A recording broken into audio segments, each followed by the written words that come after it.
This is the Seine. It is the only river inside Paris's ring, and it cuts through the heart of the city. It links the most important landmarks, like the Eiffel Tower and Notre Dame, and it's also pretty disgusting.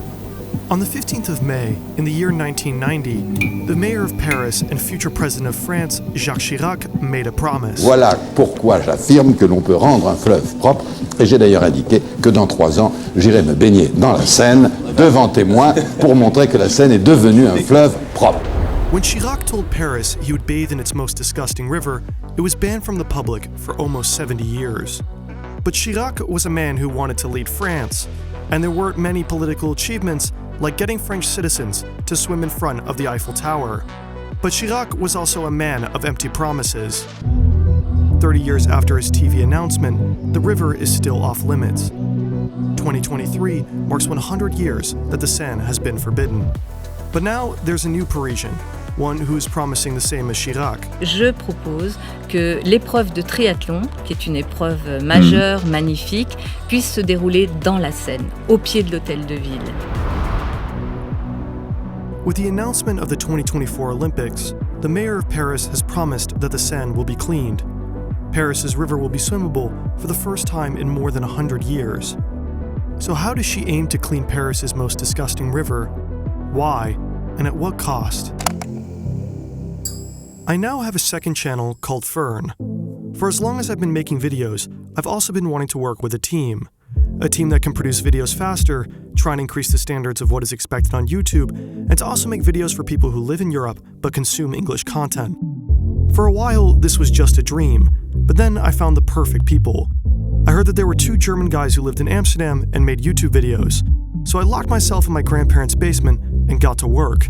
I knew that Germans took their privacy seriously, so I hired private investigators to scour the streets for anyone with a German accent. And I spent days and nights researching. My girlfriend left me and my grandma disowned me, but it was worth it. I found their house and knocked on their door and asked to start a YouTube channel together. Hallo, was machen Sie hier? They were sweating a lot, but they were down, so we got to work. We made videos on plane hijackings with no terrorists, Putin's secret underground bunkers, rich Germans with foundations named after their Nazi parents, and of course, toilets. You can watch all of those videos right now, and a new one almost every week at youtube.com/fern-tv. In 2017, Paris won the Olympic bid for 2024. Different from all Olympics before it, Paris's opening ceremony will not take place in a stadium, but instead it will take place in the Seine. Boats from each national delegation will carry hundreds of athletes across Paris's river. But what makes the 2024 Olympics even stranger are the plans to also use the river for 2 Olympic events, the triathlon and marathon swimming. This would have been unthinkable only a decade ago, but now something's different. Over the past couple of years, Paris's mayor has been busy. In a city of around 600,000 parking spots, she's ordered the removal of 70,000 of them in under 3 years. She's closed off streets to cars, reduced lanes, and also speed limits. She's poured millions into adding hundreds of kilometers of bike lanes, and in 2021, she adopted a €250 million plan to transform the Champs-Élysées from a car-centric boulevard into an urban forest. Her government has pushed through multiple plans for green upgrades across the city. They're an investment to make the city more pleasant, but also safe to live in as temperatures rise. But they also require capital and time. So for Hidalgo, the Olympics were the perfect opportunity to accelerate them and to also justify their costs. And if there is one plan that hinges on the Olympics like no other, it's our plan for the Seine. For the past few years, Paris has been undergoing a €1.4 billion infrastructure plan to make its river swimmable. The Olympic events held in the Seine will not just make good entertainment, but they're also a massive televised PR attempt to show the world it's clean enough to swim in. It would be a historic achievement, a beautiful blue jewel to top off the mayor's already green crown. In a city especially vulnerable to heat waves, she would give the city a chance to cool off. But to get her blue jewel has been no cheap and easy task. What people don't understand is that Hidalgo's most expensive plan is not her war on cars. It's her war on a much more elusive, hard-to-grab object: human shit. The basis of Paris's sewer system is the ovoid pipe. Instead of pumps, the city's sewer relies purely on gravity by harnessing the natural incline of the Seine River basin. The ovoid shape of the pipe concentrates water flow, and a slope of around 3 centimeters per meter ensures a steady flow of debris while making it possible for maintenance staff to walk around. Wastewater funnels from a much denser network of smaller ovoid pipes into a handful of much larger collector sewers. These collector sewers line the Seine, and they direct sewage to wastewater plants downstream of the city. For its time, Paris's sewer was an intellectual marvel, but today it has an old problem. The sewer is a combined one. It mixes stormwater and shitwater together. Modern sewage systems, on the other hand, are usually built with separate drains for both, and the reason for doing this is simple. If you combine stormwater and shitwater, and suddenly you have a lot of stormwater, there's a risk that the entire sewer can flood. If that happens, it can cause shit-mixed stormwater to go back to where it came from.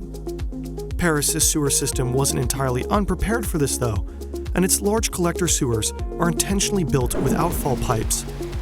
In the case of a flood, these pipes direct wastewater into an emergency location. One small problem though is that in Paris's sewer, the emergency location is the Seine.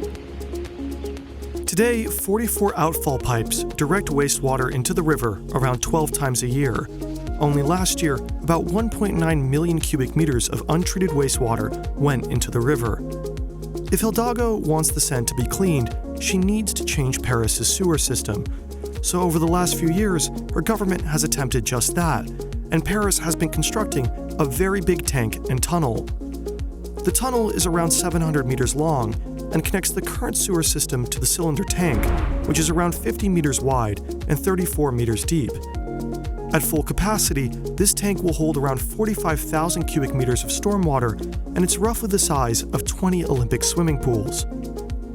The aim is for the tank and tunnel to fill up with stormwater before Paris's entire sewer system does, eventually releasing the water slowly back into the sewer system without overflowing it. The tank and tunnel are expected to bring the flooding from around 12 times a year to 3, from 1.9 million cubic meters of wastewater annually to 100,000. Clearly, this won't be a perfect modification. In cases of extreme rain, the river should still be avoided for some days. The tank and tunnel are not large enough to bring flooding to a guaranteed 0. But even if it did, the city still has other shitwater sources it needs to tackle as well. Docked on the river are around 170 homeboats that dump their shit into the Seine daily. In 2018, the city mandated that these boats needed to be connected to the sewer, but the people on board weren't on board. The boat owners felt that the cost for fitting their ships to the sewer outweighed the benefits. But on the other hand, maybe just don't shit in a public river. The only difference between boat owners and a person who stands on the side of the river and takes a shit directly into it are a few walls and a door. Along with the homeboats, the city is also trying to convince 23,000 homeowners on land to also connect with the current sewer system. But here, there are also problems. Like the houseboats, some homeowners simply do not want to connect to the sewer system either. By July of 2023, only 25% of homeowners have been connected, even with the government offering €6,000 to each household to help cover the costs. The construction of a giant tank and tunnel were in some ways a lot more straightforward than connecting a bunch of individual homes. As a final measure, the city has also been upgrading wastewater plants upstream of the city. By adding small amounts of performic acid to the wastewater, the levels of harmful fecal bacteria can be cut by 100 times. Alone, each of these measures are a far cry from perfect, but together they can be enough. By 2025, the city is on track to open up 3 pools on the Seine, each with their own lifeguards, changing rooms, and demarcated swimming areas. These pools can be found within the ring and are named things I couldn't be bothered to pronounce for this video. The city is also considering more than 20 other sites that can also be converted into swimming areas in the future. Now, whether Hidalgo's plans will succeed is not going to be determined by YouTubers or pundits. It will be determined by time. Will Paris turn into a green cream city and Hidalgo celebrated as a leader who got it right? Or will it be underwhelming? A lot of money for things that looked much cooler in 3D renders than they do in reality. I don't know. But what I do know is that France has been at the forefront of sustainability for a while now.